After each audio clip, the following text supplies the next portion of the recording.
নমস্কাৰ মৰমৰ ছাত্ৰ ছাত্ৰীসকল, আজি আমি ইংৰাজী গ্ৰামাৰৰ কেনেকৈ নিগেটিভ কৰিব পাৰি, বাক্য কেনেকৈ নিগেটিভ কৰা হয় সেই বিষয়ে আলোচনা কৰিম। আমি শিকিম হাউ টু মেক নিগেটিভ। এতিয়া নিগেটিভ শিকাৰ আগত আমি জানিব লগা কথাটো হ'ল অক্সিলাৰী ভাৰ্ব। তোমালোকে নিশ্চয় শুনিছা অক্সিলাৰী ভাৰ্ব, যাক হেল্পিং ভাৰ্ব বুলিও কোৱা হয়, অসমীয়াত কোৱা হয় সহায়কাৰী ক্ৰিয়া। গতিকে এই সহায়কাৰী ক্ৰিয়া আমি 24টা পাওঁ। এই 24টা সহায়কাৰী ক্ৰিয়াৰ প্ৰথম 11টাক আমি প্ৰাইমাৰী অক্সিলাৰী আৰু বাকী পিছৰ কেইটাক যি 13টা থাকে সেই 13টাক মডেলছ বুলি কোৱা হয়। আমি প্ৰাইমাৰী অক্সিলাৰী আৰু মডেলছৰ মাজতনো কি পাৰ্থক্য সেই বিষয়ে পিছত আকৌ আলোচনা কৰিম। এতিয়া আজি আমি পোনপ্ৰথমে নিগেটিভনো কেনেকৈ সহজভাৱে কৰিব পাৰি সেয়া তোমালোকক শিকোৱাৰ কাৰণে মই অকণমান চেষ্টা কৰিম। আমি নিগেটিভ শিকাৰ আগত তোমালোকে বহুতে হয়তো অক্সিলাৰী ভাৰ্বকেইটা জানা, তথাপি এবাৰ মই বৰ্ডত লিখি দিছোঁ অক্সিলাৰী ভাৰ্বকেইটা, তোমালোকে বহীত এইটো লিখি ল'বা আৰু তাৰপিছত আমি কেনেদৰেনো সহজভাৱে নিগেটিভ কৰিব পাৰোঁ সেই বিষয়ে আলোচনা কৰিম।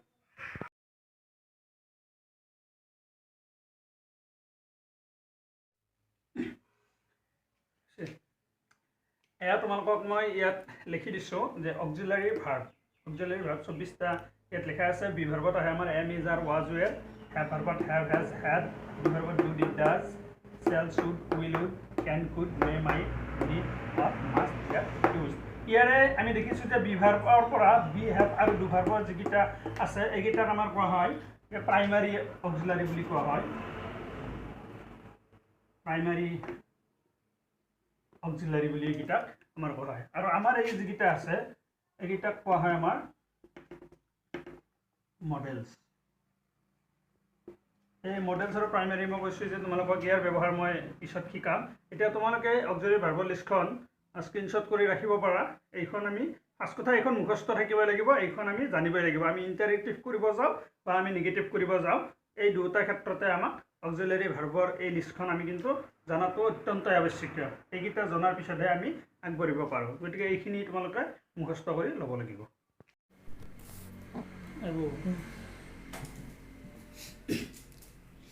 এতিয়া আমি নিগেটিভ কৰাৰ নিয়মখিনি লিখি দিছোঁ। আমি কেনেকৈ নিগেটিভ কৰোঁ সেই বিষয়ে আমি আলোচনা কৰিম। এতিয়া চাওঁ যে মই এটা বাক্য ধৰা লিখি দিছোঁ ইয়াত যে ফাৰ্ষ্ট ৰাম ইজ ৰিডিং। এতিয়া দেখিছোঁ যে ৰাম ইজ ৰিডিং এই বাক্যটো ধৰা আমাক নিগেটিভ কৰিবলৈ কোৱা হ'ল। এতিয়া কেনেকৈনো কৰিম? প্ৰথম কাম আমি কি কৰিব লাগে যে প্ৰথমতে বাক্যটোত অক্সিলাৰী ভাৰ্ব আছে নে নাই চাব লাগে। এই বাক্যটোত অক্সিলাৰী ভাৰ্ব আছে নে নাই আমি চাব লাগে। অৰ্থাৎ আমি যি 24টা অক্সিলাৰী ভাৰ্বৰ লিষ্ট দিলোঁ সেই লিষ্টটোৰ কোনোবা এটা ইয়াত আছে নেকি আমি চাব লাগে। এতিয়া যদি চাওঁ সেই লিষ্টটোৰ আমি ইজ ভাৰ্বটো আমি তাত দেখিবলৈ পাওঁ। গতিকে দ্বিতীয়তে আমি কি কৰিব লাগে? যদি বাক্যটোত অক্সিলাৰী ভাৰ্ব আছে তেন্তে অক্সিলাৰী ভাৰ্বটোৰ পিছত নট বহুৱাই দিলে নিগেটিভ হয়। অত্যন্ত সহজ কাম। গতিকে প্ৰথম কাম চাব লাগে অক্সিলাৰী ভাৰ্ব আছেনে নাই। যিহেতু ইয়াত আমি ইজ অক্সিলাৰী ভাৰ্বটো পাইছোঁ, এতিয়া আমি কি কৰিব লাগে? তাৰপিছত নট বহুৱাই দিলে আমাৰ নিগেটিভ হৈ যাব। হি ইজ নট ৰিডিং, এয়া আমাৰ নিগেটিভ হৈ গ'ল। এতিয়া চাওঁ আমি সেনেকৈ আমি আকৌ কৰি চাব পাৰোঁ। আৰু এটা যদি কওঁ আই কেন ডু ইট, গতিকে এইটোত চাওঁ আমি এইটোত অক্সিলাৰী ভাৰ্ব আছে নে নাই।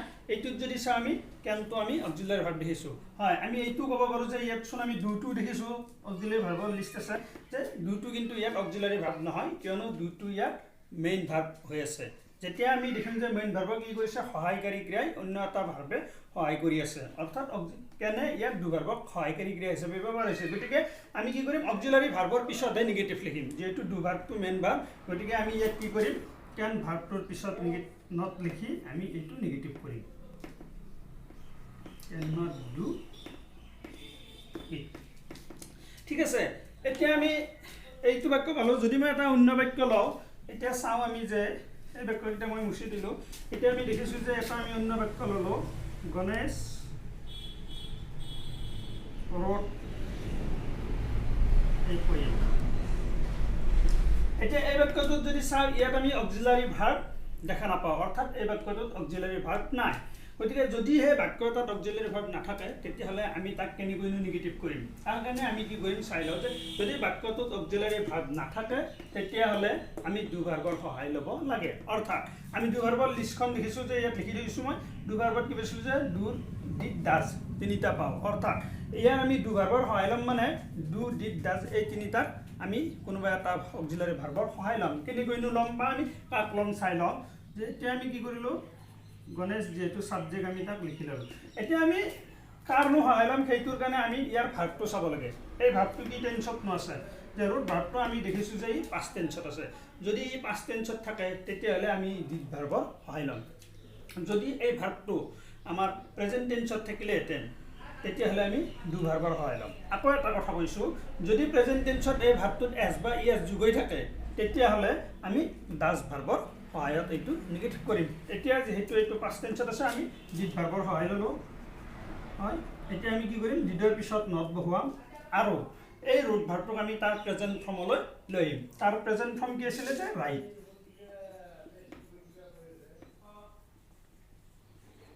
গতিকে গণেশ ডিড নট ৰাইটে কৰিম ঠিক তেনেদৰে আমি যদি অন্য এটা চাই লওঁ উদাহৰণ যে মাতু gives me a pen ঠিক আছে এইটোতো যদি চাওঁ আমি ইয়াতো দেখিছোঁ যে অক্সিলাৰি ভাৰ্ব নাই গতিকে এতিয়া আমি কি কৰিম মাত্ৰ সাবজেক্ট আমি লিখি ল'লোঁ গতিকে আমি এই ভাৰ্বটো চাম এই ভাৰ্বটো কি টেন্সত আছে প্ৰেজেণ্ট টেন্সত ইয়াত যেহেতু এছ বা ইয়েছ ইয়াত প্ৰেজেণ্ট টেন্সত এছ যোগ হৈ আছে গতিকে আমি কি কৰিম ইয়াতে ডাজ ভাৰ্বৰ সহায় ল'ম এতিয়া আমি যদি ডাজ আনো ইয়াত কি হ'ব ডাজ গতিকে ডাজৰ পিছত আমি নট লিখিম তাৰপিছত আকৌ আমি এই যিটো ভাৰ্ব আছিলে ই প্ৰেজেণ্টতে আছে কিন্তু প্ৰেজেণ্টটো তাক আমি ছিংগুলাৰ ফৰ্মলৈ আনিব লাগিব যিহেতু এইটো আমি ইয়াত ডাজ লিখিছোঁ গতিকে ইয়াত আমি কি কৰিলোঁ গিভ লিখিলোঁ মি গতিকে মাতু does not give a pen এনেদৰে আমি কি কৰিব পাৰোঁ নিগেটিভ কৰিব পাৰোঁ অক্সিলাৰি ভাৰ্বৰ সহায়ত অৰ্থাৎ অক্সিলাৰি ভাৰ্ব থকা বাক্য আৰু নথকা বাক্য দুয়োটাকে কৰিব পাৰোঁ এতিয়া মই এটা অন্য ধৰণৰ বাক্য আকৌ চাব লৈছোঁ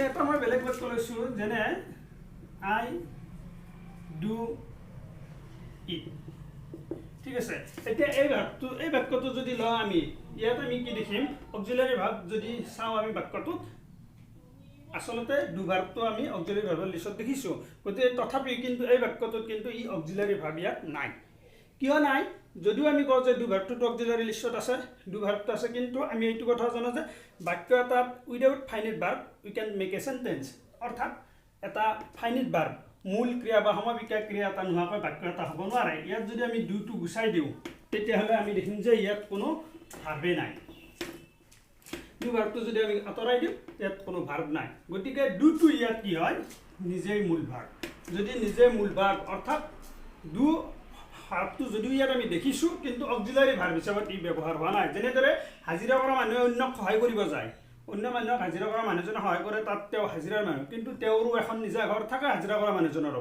ঠিক তেনেদৰে এই ডুটো বৰ্তমান সময়ত তেওঁ নিজৰ ঘৰত আছে অৰ্থাৎ তেওঁৱে এই ঘৰখনৰ মালিক অৰ্থাৎ ডু ভাৰ্বটো ইয়াৰ ফাইনাইট ভাৰ্ব গতিকে এই বাক্যটোতো কিন্তু অক্সিলাৰি ভাৰ্ব নাই গতিকে ইয়াৰ ক্ষেত্ৰতো আমি কিন্তু ডু ভাৰ্বৰ সহায় ল'ব লাগিব অৰ্থাৎ হাজিৰা মানুহকো যদি হাজিৰাৰ নিজৰ ঘৰৰ কিবা ডাঙৰ কাম কৰিব লগা হয় তেওঁ কিন্তু অন্য হাজিৰা মানুহৰ সহায় ল'ব গতিকে তেওঁ কি কৰিব এতিয়া ডুটো যিহেতু এটা প্ৰেজেণ্ট ফৰ্মত আছে আমি কি কৰিম ইয়াৰে ডু ভাৰ্বৰ সহায় ল'ম ডু আনিছোঁ তাৰপিছত আমি নট লিখিছোঁ তাৰপিছত ই যিহেতু প্ৰেজেণ্ট ফৰ্মত আছে ইয়াত আমি চেম টু চেম পাতিছোঁ অৰ্থাৎ আমি এইটো ডুৰ পিছত কিন্তু ডু নট লিখা নাই এই ডুটো হ'ল এইটো ডু আৰু এইটো ডু হ'ল এইটো ডু আমি এনেদৰে কৰিব পাৰোঁ এইটোক মই আকৌ সৰলীকৰণ কৰাৰ কাৰণে চেষ্টা কৰিছোঁ যে আই ডিড ইট যদি এনেকৈ লওঁ গতিকে এতিয়া আমি চাম যে আই লিখিছোঁ এতিয়া এইটো যিহেতু পাষ্ট টেন্সত আছে ই কিন্তু এইবাৰ কি কৰিব ইয়াৰ সহায় ল'ব এই ডিডৰ আমি সহায় ল'ম যিহেতু ইয়াতো অক্সিলাৰি নাই গতিকে এইবাৰ আমি ডিড লিখিলোঁ নট লিখিলোঁ এতিয়া আমি কি কৰিম এই ডিডটোক কিন্তু তাৰ প্ৰেজেণ্ট ফৰ্মলৈ আনিব লাগিব গতিকে ইয়াৰ প্ৰেজেণ্ট ফৰ্ম কি হ'ব দুই এনেদৰে আমি কৰিব লাগিব ঠিক আছে এইটো আমি চালোঁ। অন্য এটা মই খুব গুৰুত্বপূৰ্ণ বা চেণ্টেন্স ল'ব খুজিছোঁ কৰি দিয়াৰ কাৰণে। সাধাৰণতে আমি দেখোঁ যে এনেকুৱা ধৰণৰ এটা বাক্য, আই হেভ এ পেন, এই বাক্যটো ল'লোঁ। ইয়াত আমি দেখিছোঁ ঠিক একেদৰে আই হেভ এ পেন যিটো লিখিছোঁ, ইয়াতো আমি যদি চাওঁ অক্সিলাৰী ভাৰ্ব নাই। যেনেদৰে এই বাক্যটোত নাছিলে আই ডু ইট, একে প্ৰকৃতিৰ বাক্য, গতিকে ইয়াতো কিন্তু আমাৰ অক্সিলাৰী ভাৰ্ব নাই, কিয়নো ইয়াৰে যিটো হেভ ভাৰ্ব ই কিন্তু ইয়াতে মূল ভাৰ্ব, অৰ্থাৎ ই হ'ল ফাইনিট ভাৰ্ব। গতিকে এই ভাৰ্বটো অক্সিলাৰী ভাৰ্ব নাই, অৰ্থাৎ হেল্প ভাৰ্বক কোনো সহায় কৰি থকা নাই। গতিকে এই বাক্যটোৰ ক্ষেত্ৰতো কিন্তু আমি সাধাৰণতে আমাৰ এনেকুৱাকৈ নিগেটিভ কৰি দিয়ে যে I have a pen, I have not a pen. আচলতে যদি চাওঁ এইটো কিন্তু গ্ৰামেটিকেলি 100% কাৰেক্ট নহয়। সাধাৰণতে আমি সৰু ল'ৰা ছোৱালীৰ কাৰণে তেওঁলোকক যিহেতু শিকোৱা হয় যে আই হেভ এ পেন, সেইটো তেওঁলোকক কোৱা যে অক্সিলাৰী ভাৰ্ব বাক্যত চাব লাগে, যদি আছে নিগেটিভ নট লিখিবা, নিগেটিভ তেওঁলোকে তেনেদৰে কৰে। একদম যদি আমি প্ৰপাৰলি চাওঁ, কিন্তু ইয়াতে যিহেতু অক্সিলাৰী ভাৰ্ব নাই, ইয়াৰ ক্ষেত্ৰতো কিন্তু আমি কি কৰিব লাগিব, ডু ভাৰ্বৰ এই যিখন লিষ্ট, ডু ডিড ডাজ পাইছোঁ আমি, তাৰ সহায় ল'ম। অৰ্থাৎ ইয়াতে কি কৰিম আমি, এতিয়া এইটো আমি মুচি দিলোঁ। এতিয়া আমি কি কৰিম, আই আছে, গতিকে হেফৰ কাৰণেও আমি কি কৰিম, হেফটো যিহেতু প্ৰেজেণ্ট ফৰ্মত আছে, গতিকে আমি ডুৰ সহায় ল'ম। গতিকে আই ডু লিখিলোঁ, তাৰপিছত ডু ভাৰ্বৰ পিছত আমি কি লিখিম, নট লিখিম, তাৰপিছত হেফ আমি লিখিম। হেফটো যিহেতু প্ৰেজেণ্ট ফৰ্মতে আছে, সেই প্ৰেজেণ্ট ফৰ্মতে আহিব এ পেন। আচলতে আমি এইটোহে লিখিলোঁ, আই ডোণ্ট হেভ এ পেন। এইটো আকৌ চাওঁ আমি, যদি এইটো সেনেকুৱাকৈ থাকে, হি হেড এ কাৰ, ঠিক আছে। এইটোকো যদি কৰোঁ, এতিয়া আমি ইয়াতো যদি চাওঁ, আমি হেডটো কিন্তু মূল ফাইনিট ভাৰ্ব, ইয়াত অন্য অক্সিলাৰী ভাৰ্ব নাই। যদি অক্সিলাৰী ভাৰ্ব নাই, আমি আকৌ কি কৰিম, আগৰ দৰে পুনৰ আমি হেডৰ কাৰণে আমি কি কৰিম, ডিডৰ সহায় ল'ম। গতিকে ইয়াত আমি হি লিখিলোঁ, তাৰপিছত আমি ডিড ডিডটো তাৰ পৰা আমি আনিলোঁ, যিহেতু এইটো পাষ্ট টেন্সত আছিল, আৰু তাৰপিছত আমি নট লিখিলোঁ। এতিয়া আমি হেডটোক কি কৰিম, তাৰ প্ৰেজেণ্ট ফৰ্মলৈ আমি আনিম। হেডটো প্ৰেজেণ্ট ফৰ্মলৈ আনিলে কি পাম আমি, হেভ এ কাৰ্ড, অৰ্থাৎ he did not have a card. এইটোৱে ছাত্ৰ ছাত্ৰীসকল, এনেদৰে আমি কি কৰিব পাৰোঁ, আমি আমি নিগেটিভ কৰিব পাৰোঁ। আশা কৰিছোঁ সকলোৱে বুজি পাইছা।